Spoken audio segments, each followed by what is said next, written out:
if you were to sort of ask a man on the street, what are the problems with the regulatory system, what would they say? And I think what they'd say is, DC makes too many decisions, and sort of pull decisions into DC and away from the rest of the country. I think they'd say that bureaucrats are unaccountable, and I think they'd say it's hard to know what we're supposed to do under regulations. Join the best in the movement.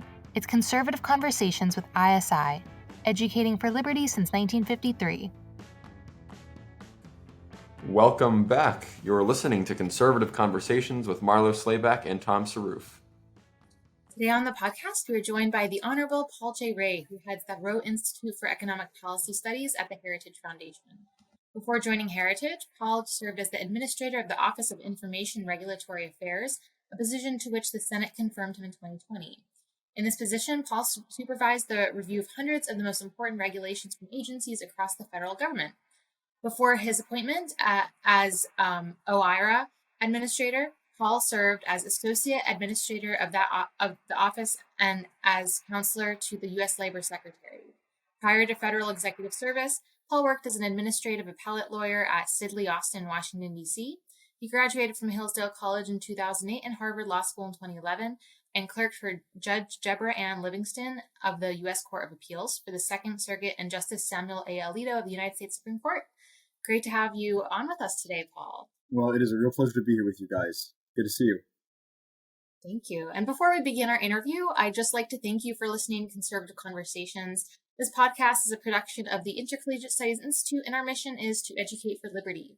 If you would like to join us in fulfilling this mission, be sure to rate and review this podcast on Apple Podcasts to help us reach more listeners like yourself. So, Paul, it's a real pleasure to have you today on the podcast because you're someone who has a lot of experience working in the administrative state, which will be a huge, I think, subject that we'll be talking about today. And especially during the Trump administration was when a bulk of your work was being done. But you also have a strong understanding of how the system works as a whole, whereas some others might not be able to see how they, as a node in the network, fit into how everything works. Can you start by describing what your role and experience was at OIRA and what exactly you were doing there? Yeah, no, absolutely, Marlo. So I normally begin conversations like this by asking everyone in the room who's ever heard of OIRA to hold up their hand. I won't do that now because, well, we're on a podcast and not in a room. But usually when I ask the question, almost no one holds up their hands, unless we're in DC, and then a few people hold up their hands. If it's a gathering of administrative lawyers, then everyone holds up their hands. That's the sign you're in like the ABA section of the ad law practice group. So OIRA is not well known outside the Beltway, so I will tell you a little bit about it. It was established in an act signed at the very end of President Carter's administration, and President Reagan gave it its first primary responsibilities. President Reagan looked to OIRA to review every important regulation from executive branch agencies before the agencies are allowed to issue the regulations. President Clinton revoked President Reagan's executive order that required OIRA to review regulations, but replaced it with his own executive order 12866, and that's the executive order under which OIRA review happens to this day. So OIRA's core regulatory responsibility is to review proposed and final regulations from federal agencies and to provide feedback on them to make them better. And then ultimately to tell the agency that it may or may not issue the regulation. And so I was the head of that office in 2019 and 2020.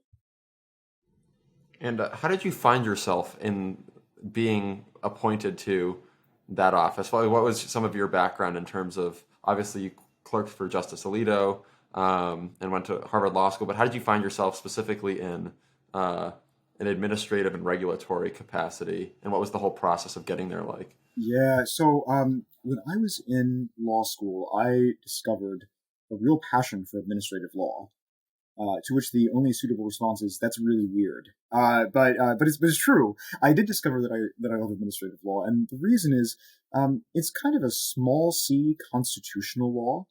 It's just like big C constitutional law, the kind that is involves the First Amendment, for instance, the Due Process Clause.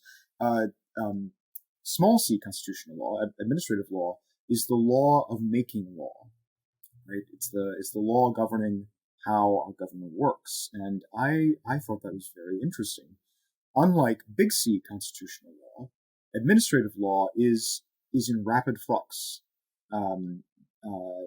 The statutes that it operates under are more or less the same, but it's also composed of a series of executive branch practices, and those are changed administration to administration. So in law school, I discovered that there's this this law affecting the way politics and governance in America works, and I could have a hand in developing that law, and I thought that was a pretty great thing. So in private practice, after the Supreme Court, I specialized in administrative law, and then joined the government in 2017 as counselor to the U.S. Labor Secretary, involving some administrative law issues.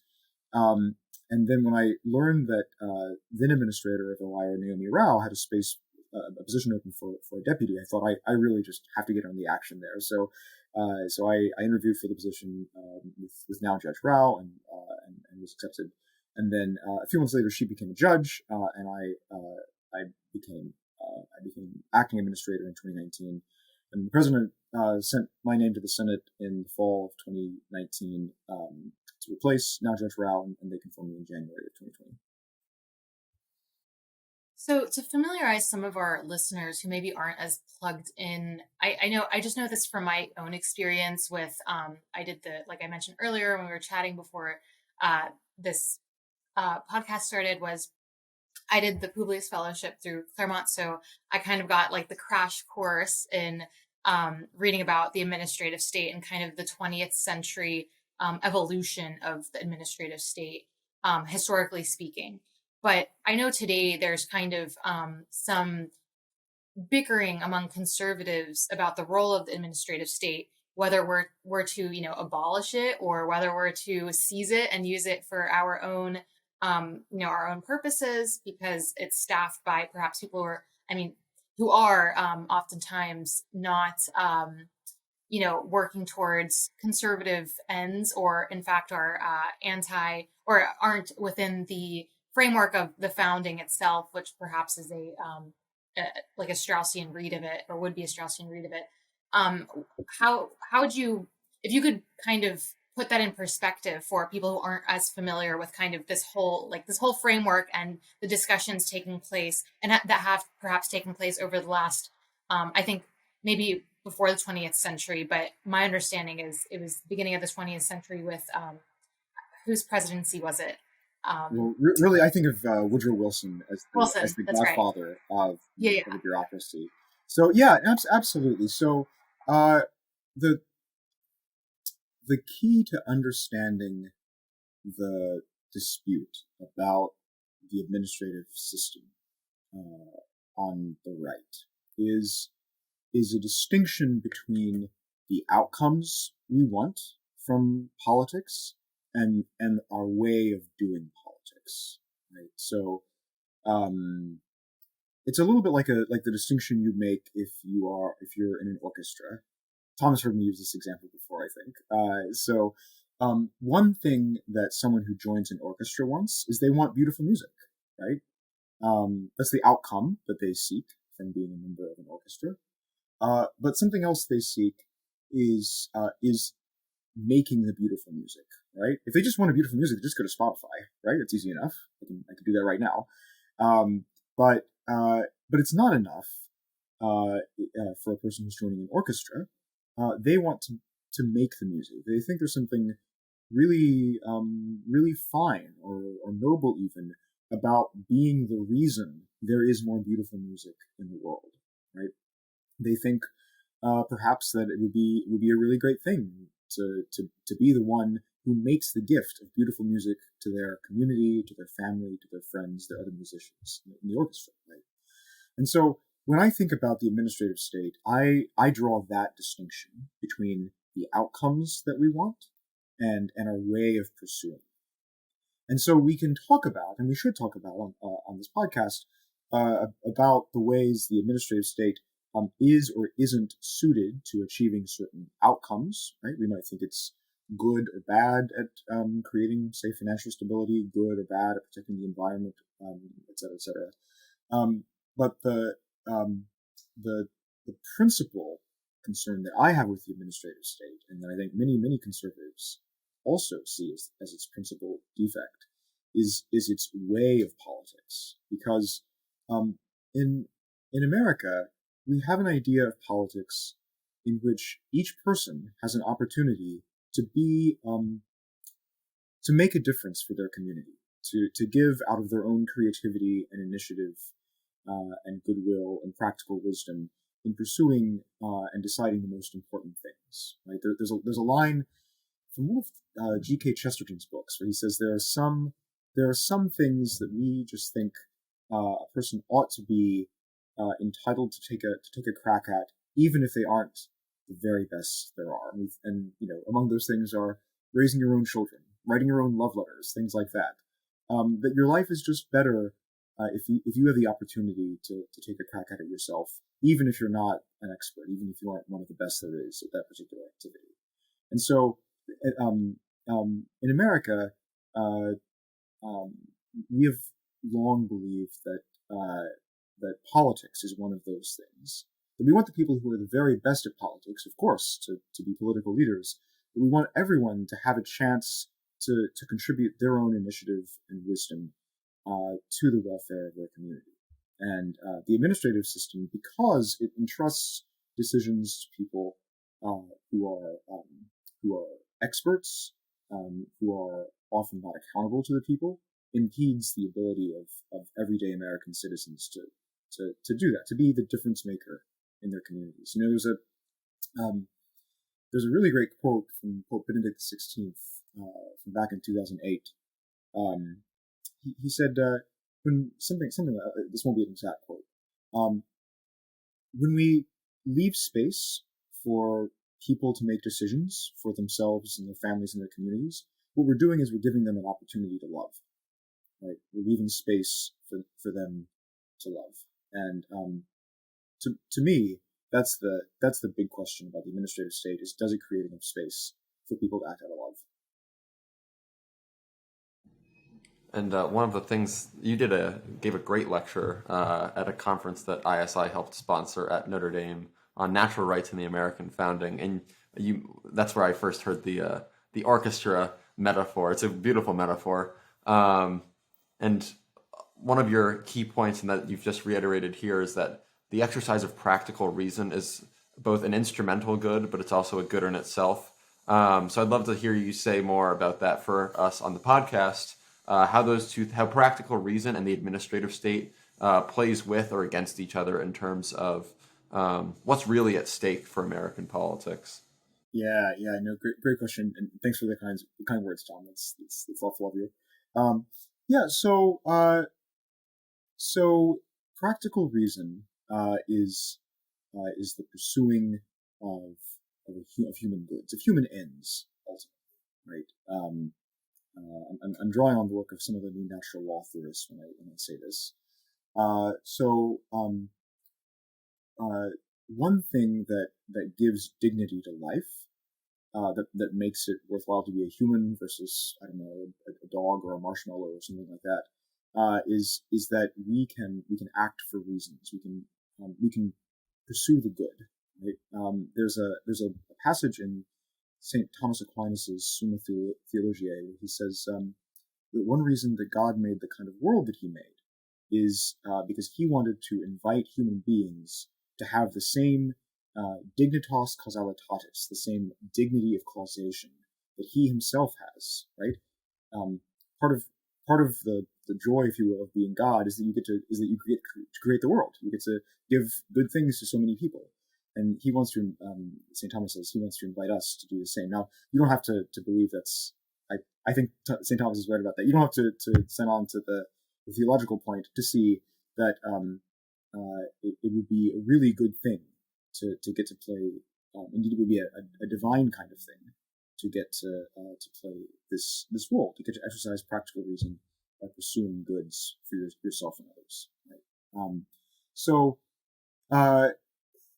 So the administrative state calls that ability into question in three ways, right? And I want to tell you what they are. Before I do, I should tell you this. I'm writing a book on this topic, and the reason for the book is I realized in 2019, 2020, when I was OIRA administrator, that the way people in DC talked about regulation was different than the way people in the rest of America talked about it. Like in DC, well, you guys are veteran DC types. You know how people around here talk about things. We talk about regulations in terms of the outcomes, right? We want to create more jobs. We want to protect people. We want to see GDP growth. We want to remedy problems in society. We want to do things, right? That's what regulations are for. They're for doing things. I noticed that when people from other places in America came to DC to talk about regulation, and one of my great privileges was I got to meet with people who did that, since I was the head of the regulatory initiative. They talked about regulation as if something else also was at stake. They were worried about the outcomes, to be sure, but they also felt that some regulations and some kinds of regulations got in their way of living their life in the way they thought was best, the kind of life that a person would want to live. And so I noticed this really striking difference between the way DC and the rest of America talked about regulations. And so I started thinking about what are the, if you were to sort of ask a man on the street, what are the problems with the regulatory system? What would they say? And I think what they'd say is, DC makes too many decisions. They sort of pull decisions into DC and away from the rest of the country. I think they'd say that bureaucrats are unaccountable. And I think they'd say it's hard to know what we're supposed to do under regulations. Right? And there's many of them. They're very confusing. They're hard to find. And as I thought about it, I realized that each of these three objections is really an objection about the way the administrative state gets in the way of practical reason. Right? Let's take the first point. The point that DC pulls decisions into itself. Well, one thing it means to exercise practical reason is to be able to work with your fellow citizens in your town and your fellow employees in your business and with your family members and your church, your synagogue, to make the decisions that affect you most closely, right? And when DC pulls too many decisions into itself, it gets in your way of doing that. Let's think about accountability, right? One thing the practical reason means is the chance to work with your fellow citizens to elect representatives who then can make the kind of laws that you would want to see made, that you would make yourself if you were a member of the legislature. And then we can think also about the concern that regulations are too complex, right? When regulations are really complex and hard to know and hard to follow, they get in your way of being an agent in your private life, right? If you're always looking over your shoulder wondering if you're violating a regulation, well, then you can't be a very effective agent in pursuing the good. You're always distracted from the good by wondering how to comply with the law, right? And when I realized that that this theme of practical reason really knit together these three major concerns that conservatives have with the administrative state, that's when I realized I had to write this book. So through practical reason, it sounds like the preference is for giving power to individual people and families, localities, and states, which sounds a lot like the principle of federalism. And it draws on what I think it's kind of become, not a buzzword per se, but I've definitely have seen this idea come up in tandem with the notion of the common good in recent years, especially in Catholic circles, but the notion of subsidiarity. So I think Tom mentioned that you're writing about that topic. Is that correct? Okay, well, that'd be great if you could talk more about, first of all, what subsidiarity is in this context and how it informs these issues. Yeah, great question, Marlo. So subsidiarity, well, let's begin by talking about what the word means. a lot of English speakers, when they hear subsidiarity, they think of corporate subsidiaries. So with like Walmart Inc. and then little Walmart Corps under it, that makes people think that subsidiarity is about a big state that has little groups that are kind of working for it. That's not at all what subsidiarity means, though. So subsidiarity comes from a Latin word subsidium. It's a Roman military term. Subsidium referred to the last line of defense in the legion. So a legion had 3 lines of soldiers, and the ones in the back were the veterans. So they were the most deadly, but they didn't go into the battle unless the first and second lines tried to defeat the enemy and couldn't for some reason. So so subsidiarity is a word that means that the highest authority should be the actor of last resort to solve our problems. The highest authority, in this case the federal government, should come into play only if other groups and other people can't solve problems, can't accomplish tasks on their own. The federal government is the subsidium. You might even say that the federal government is the subsidiary of the smaller groups rather than the other way around. So subsidiarity was articulated in a papal encyclical by Leo XIII called Rerum Novarum. The word was used for the first time later, about 40 years later, and it's been a mainstay of Catholic social thought for the last century or so. The basic idea is that it's always good to have a smaller group or individuals resolve a question or undertake a task rather than the highest authority do it. Sometimes those smaller groups can't do it on their own, and so then the highest authority has to step in. But there's a preference for the smaller groups and the individual persons to get to engage first and to solve problems first. Another component of subsidiarity is that the central and highest authority actually has an obligation to create conditions that are favorable for these smaller groups to be able to exercise practical reason, to solve problems for themselves. Right? So people sometimes ask if federalism and subsidiarity are the same. Federalism is an application of subsidiarity. Right? So one thing that subsidiarity means is that towns and states and neighborhoods get to engage problems first, but it also stands for the notion that businesses and trade associations and nonprofit groups and churches and synagogues and mosques and families, for that matter, all these other organizations which are not in the sort of line of government that runs from federal down to town, but that are just the groups of civil society, that they also should be allowed to act first to tackle a problem before larger groups get involved. And what about solidarity as, I think, like a complementary principle? As I know, I'm in Catholic political thought, at least this is the way I think about it, but I think they're sort of seen as two different senses of a very similar principle of wanting to balance individual action, the opportunity for people at lower or local levels to get the first crack, but also balancing that up against maybe a civilizational virtue or civilizational aspirations, like pulling together for the sake of the common good, which is a theme that's seen a new resurgence, I think, on the right. Not that necessarily it's gone away, but there's a lot more attention being paid to the notions of a politics oriented to the common good than there might have been 10, 15, 20 years ago.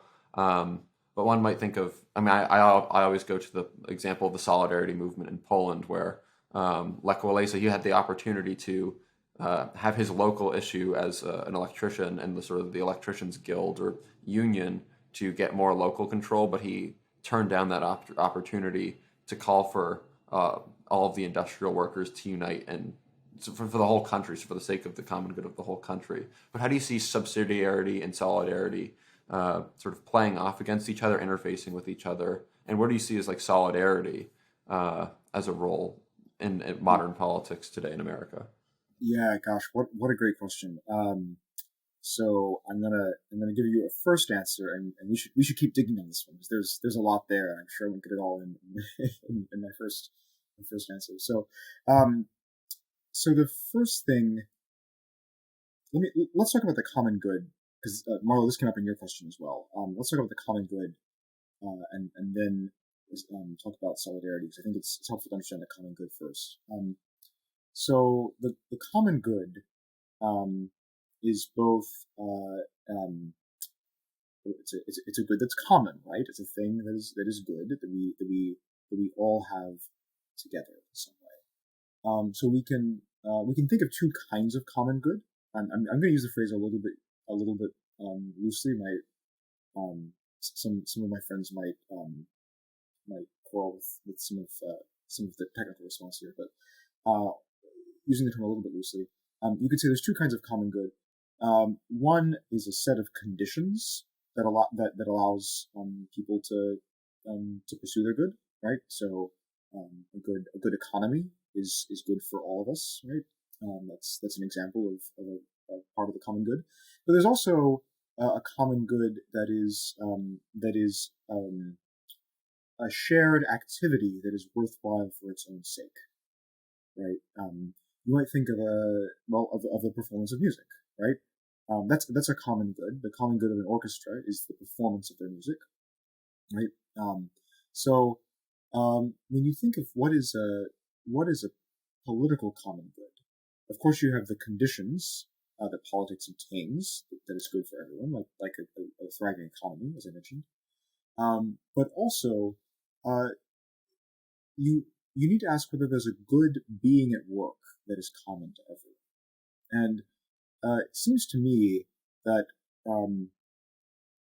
one part of the common being at work that we would wish for our country, for all our fellow citizens together, is the being at work in practical reason, prudence, a common being at work of causing our own common good, right? It seems like if we all had the life we would most wish for, then we would all be able to work together to contribute to the common good, right? And so part of the common good is the realization of virtues in pursuing the common good itself, right? So what that means is that part of what it means to achieve the common good is to create opportunities for people to engage in subsidiarity. So in other words, one thing, not all that it means to live out solidarity, but one thing it means to live out solidarity is to identify with other people's desire to have opportunities to love through subsidiarian relationships, right? So Aristotle has this great line in the Ethics where he says, a friend would rather do a benefit to his friend than receive one, because he knows that it's a finer thing to be at work virtuously than to have things done for one. But a really great friend would know that the best thing he could give his friend is a chance to do something good, right? That's the best thing you could give your friend. And so the best and wisest and even friendliest friend is the friend who wants to create opportunities for his friends to do good, including for himself, if that's what it takes. So one thing that solidarity means is a really intense devotion to helping those we encounter, including in politics, have the opportunities to be the protagonists, to be the difference makers in their own lives. It's not all that it means, to be clear, but it's one important thing that it means. So, pivoting from the relationship between the administrative state and Americans on the civilian level, could we talk a little bit more about how has the existence of and development of the administrative state changed the relationship between different parts of the government? So how different parts of the government interact with each other, and there have been, it's been termed as, the unelected fourth branch of government, by my dear friends at Claremont. I think I would call it that. But how does that function within our constitutional government? And this might even be an opportunity to, if there are any, I guess, kind of milestones in the development of the administrative state, to give us a historical perspective. I know we discussed earlier, kind of, if we could zoom in just a little bit more and talk about, historically speaking, um, how it just kind of seems like this is the world we live in, we've always lived in, but what was life like before, the administrative state, and what did our government look like before, it began to evolve? Yeah, great questions. So, taking the first one first.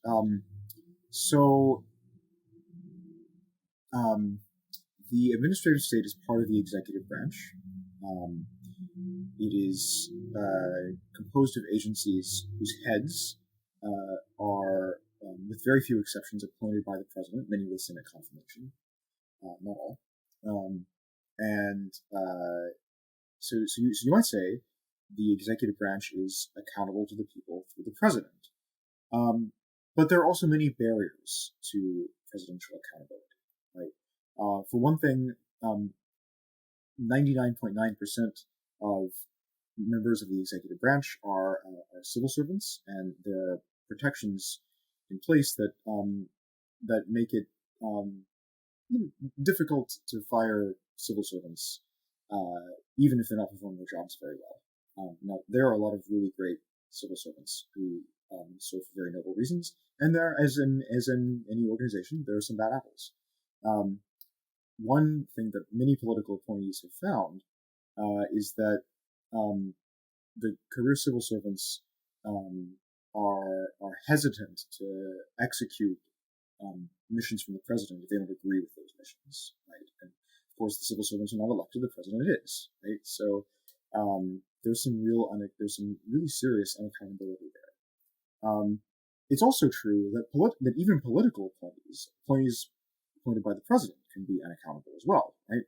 There's only one of the president. There's thousands of political appointees, and James Q. Wilson has a great line in his book Bureaucracy, that a cabinet official who, before he takes the oath of office, agrees with the president on everything, somehow is magically transformed. In the middle of his oath, he starts to second guess his views, and by the end of the oath, he has views that are more aligned with his own agency's interests than with the president's. A lot of folks, myself included, have found that that does occur sometimes. So you have accountability problems with career staff. You have accountability problems with political appointees as well. And so, one major question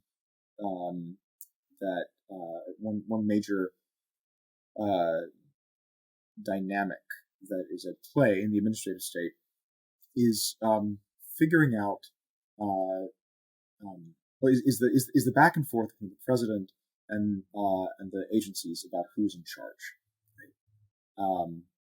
So over the years, the presidents have found ways to exert their control more vigorously, and so there are now some things the agencies do over which the president has a lot of authority, a lot of practical authority. The president can get what he wants over some things, and over other things, he can't really. He has basically no control at all, right? So I like to think of it on a spectrum. On one end of the spectrum, the president has a lot of control over the core bottom line things that major regulations from cabinet agencies do, right? So if the EPA is going to issue a rule that's going to make the news in every major news outlet, the president knows about that regulation and has had a chance to stop it if he doesn't like it, and quite possibly he's actually told the agency what direction to take in the regulation. You actually see this in documents that we call executive orders. Often they take the form of directives to agencies to pursue certain policies, right? Often realized in regulations. On the other end of the spectrum are enforcement actions. Enforcement decisions are made by tens of thousands of staff with very, very little political accountability, and so the president has has very minimal control over the enforcement process. And really anything else can be, any other kind of agency action can be plotted on the spectrum, from high presidential control over some things to basically almost none on the other side.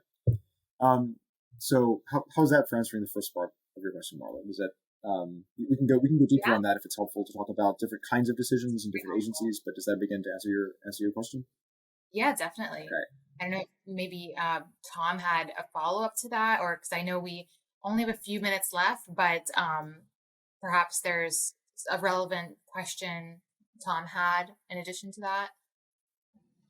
Yeah, unfortunately, we are out of time. This has been fantastic, and there are many more questions to talk about with respect to the administrative state. So, but sort of closing out, what do we do about the administrative state? Given that, I mean, I think the implication when we talk about the administrative state as opposed to like what was prior to the administrative state is that it's not always been this way. And I know political candidates have talked for years about cutting departments, like, we'll cut education department of the EPA.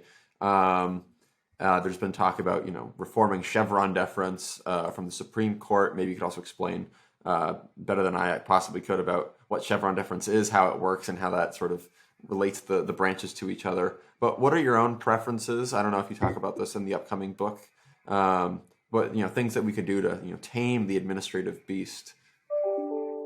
Yeah, so that's the $1 million question.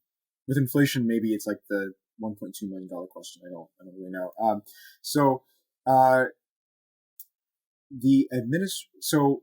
have the administrative state because Congress made it. It's Congress's fault. We should all get very clear about that. Agencies do expand their power above and beyond what Congress has given them, but Congress got them started. Congress made the agencies; it gave them their primary grants of authority.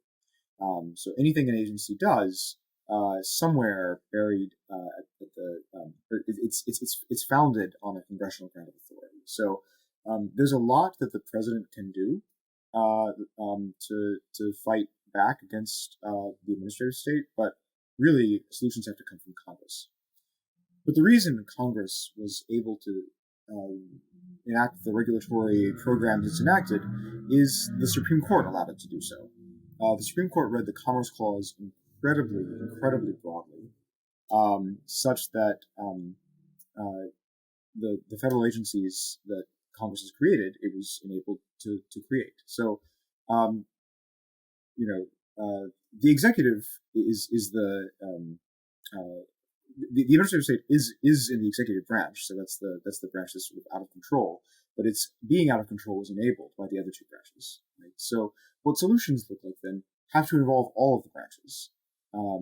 There are many things that the president can do, as I said earlier, to control rogue agencies and to shrink the administrative state. And we did some of those things in the Trump administration. Maybe on some future podcast we can talk more about that. But the presidential initiatives will always fall short unless Congress and eventually the Supreme Court act decisively. I think the most promising development out there right now is in a line of cases called involving what's called the non-delegation doctrine. The non-delegation doctrine would hold that Congress is not free to give any legislative authorities that it wants to the agencies. There has to be the traditional test is the intelligible principle test. The agency has to be following out orders that are clear enough to be followed, rather than just sort of making up law as it goes along, which is what many regulations effectively amount to. The Supreme Court has not invalidated a statute on non-delegation grounds since the 1930s. But recently, several justices have suggested in separate writings that they would be interested in reconsidering. Now, if they were to do so, that would be have a transformative effect on the administrative state. Well, thank you so much again, Paul, for joining us. This was a really nice crash course in everything administrative state related. And I know it'll probably be useful for a lot of us active Twitter users who read a lot of different tweets about what's happening with our government bureaucracy, but also some of the different solutions that are being proposed on kind of different camps in the right. So this has been extremely helpful. And I know you mentioned earlier you're not on social media, but is there anywhere else that people can maybe look forward to? It sounds like you're working on a book, or do you have a website, maybe something related to where you're just anywhere that they can look forward to your work, etc.? Yeah, absolutely. So the Heritage website has a lot of the comments that I and other Heritage scholars have filed, but obviously that's more in the weeds on particular regulations. For thoughts about the administrative state more broadly, yes, I'm not a Twitterer. Is that even the word? I'm not really sure. A tweeter. I subscribe to what T.S. Eliot says in one of his poems in reference to a descent into hell. He says, "Let us descend into this twittering world." So that's sort of the way I think about it. So I hate to say it, we'll just have to wait for the book. Well, thanks so much again for joining us, Paul. All right, good to see you guys. Take care. Thank you for listening to Conservative Conversations with ISI. If you've enjoyed this podcast, be sure to head over to isi.org/resources to see all that we offer our members, including the Intercollegiate Review, select modern age articles, and of course, this podcast. Thanks again for listening. Don't forget to rate and review, and we will see you next time on Conservative Conversations with ISI.